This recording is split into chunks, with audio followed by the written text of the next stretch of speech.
దేశవ్యాప్తంగా కోట్ల రూపాయల మోసం చేస్తున్న క్యూనెట్ కేసులో 32 మందిని సీసీఎస్ పోలీసులు అరెస్టు చేశారు.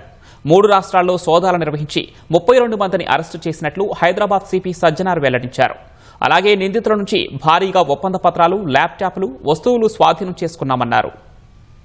మనకు వచ్చిన కేసులో కూడా చాలా మంది ఐటీ ఎంప్లాయీస్ ప్లస్ చాలా మంది అన్ఎంప్లాయిడ్ కంప్లైంట్ ఇచ్చారు. చాలా మంది బాధితులను కూడా మనము ఎగ్జామిన్ చేయడం జరిగింది. వాళ్ళు చెప్పింది ఇది చాలా సంవత్సరం నుంచి నడిచి వస్తున్న ఈ స్కీము. ప్రతి ఒక్క జనరేషన్ వచ్చినప్పుడు ఏదో ఒక రకంగా, అంతకుముందు ఓన్లీ పెండెంట్స్, వాచెస్ అమ్మేవాళ్ళు. ఈరోజు చూస్తుంటే మళ్ళీ వెల్నెస్ ప్రొడక్ట్స్ వెళ్ళింది, ఇప్పుడు హనీ కూడా అమ్ముతున్నారు, బిస్కెట్స్ అమ్ముతున్నారు.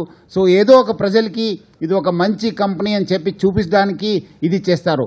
వాళ్ళు రిక్రూట్మెంట్ చేస్తున్నప్పుడు ఆ కంపెనీ పేరు చెప్పరు వాళ్ళు ఎక్కడ కూడా. ఎందుకంటే మళ్ళీ మీడియాలో మీరు అంతకుముందు కూడా చాలా ఈ ఒక స్కామ్ని బయట పెట్టడానికి మీరు అందరూ కూడా బాగా సహకరించారు. మీ అంతా మెటీరియల్, మీ ఒక వీడియోస్ అంతా పేపర్లో వచ్చిందంతా నెట్లో ఉండడంతో క్యూనెట్ కొడితే అన్ని పాత స్టోరీస్ వస్తామని చెప్పి అది అందుకు ఎవరు మొదటిగా ఎవరు కూడా ఈ కంపెనీ పేరు చెప్పరు. వీళ్ళు ఎవరెవరు మోటివేటర్స్ చేస్తున్నారు, రిక్రూటర్స్ ఉన్నారు, టీమ్ లీడర్స్ ఉన్నారు. మంచి బిజినెస్ ఆపర్చునిటీ, మీకు మంచి ఒక ఇన్వెస్ట్మెంట్ చేయడానికి ఉంది. మీరందరూ కూడా ఐటీ ఎంప్లాయీస్, మీరు పెద్ద పెద్ద ఇల్లు కొనాలి, పెద్ద పెద్ద కారు కొనాలంటే మీకు సెకండ్ ఇన్కమ్ కావాల్సింది.